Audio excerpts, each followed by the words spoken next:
Alors, c'est une émission sur mesure, parce que si j'ai bien compris, on n'est pas les seuls avec Anissa à avoir peur en avion. Vous êtes aussi une grande flippée des airs. Et ouais, c'est même peu de dire que je déteste l'avion. En fait, s'il fallait faire une liste des trucs que j'aime pas trop faire dans la vie, je dirais que prendre l'avion se situe entre faire un frottis et payer mes impôts. Et je crois même qu'à bien y réfléchir, je préférais me faire un frottis par mon inspecteur des impôts plutôt que de prendre l'avion.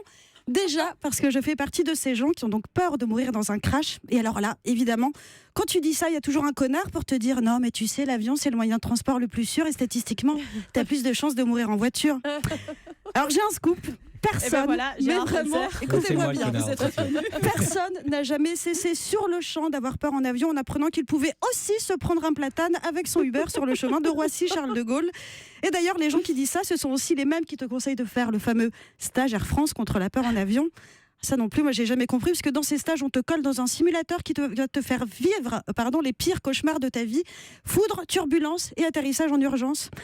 Est-ce qu'on conseille aux gens qui ont peur des chiens de s'enfermer dans un chenil avec un pitbull? Non, alors foutez-nous la paix.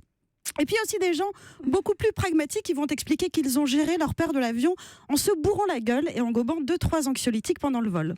Et là, pardon, mais j'invoque la jurisprudence Jean-Luc Delarue. Rappelez-vous, parce qu'il avait peur de l'avion, l'animateur télé s'était imbibé de champagne et avait pris des tranquillisants. Il avait également tabassé une hôtesse de l'air avec un saumon entier. Pas sûr que ce soit une très bonne idée. D'autant que tout le monde n'a pas forcément les moyens financiers de feu Jean-Luc Delarue. Si tu es smicard et que tu essayes de faire pareil, eh ben tu t'enfiles une mignonnette de vin rouge, 3 comprimés de phytose et tu gifles l'hôtesse de l'air avec des petits bâtonnets de surimi. C'est pas pareil. Tout le monde n'a pas les moyens de paniquer avec panache. Donc vous l'aurez compris, je déteste l'avion, mais il faut dire aussi que l'avion me le rend bien. Je suis victime d'un genre de malédiction. Par exemple, alors qu'il y a 80 000 vols par jour avec une moyenne de 3 milliards de passagers, vous pouvez être sûr que s'il y a un vol qui va avoir 8 heures de retard avec à son bord 10 nourrissons qui vont hurler pendant tout le trajet, en général, c'est pour ma gueule. Je suis aussi systématiquement assise à côté du seul mec qui a un problème de cloison nasale et de prostate et qui va donc me ronfler dans l'oreille et aller pisser tous les quarts d'heure alors que j'ai le siège du milieu, parce que j'ai aussi toujours le siège du milieu. J'ai aussi un autre problème, je fais partie de ces gens qui, dès qu'ils montent dans un avion, deviennent moches.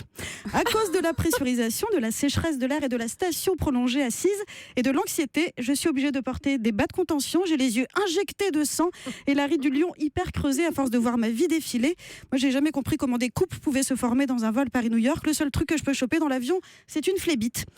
Et j'aimerais qu'on dise également un mot du personnel navigant. Alors, je n'ai rien contre les hôtesses de l'air, mais a-t-on vraiment envie de remettre nos vies entre les mains d'une meuf qui a un contour des lèvres au crayon, un chignon banane et un col en chair alors que nous sommes en 2015 ? Moi, non.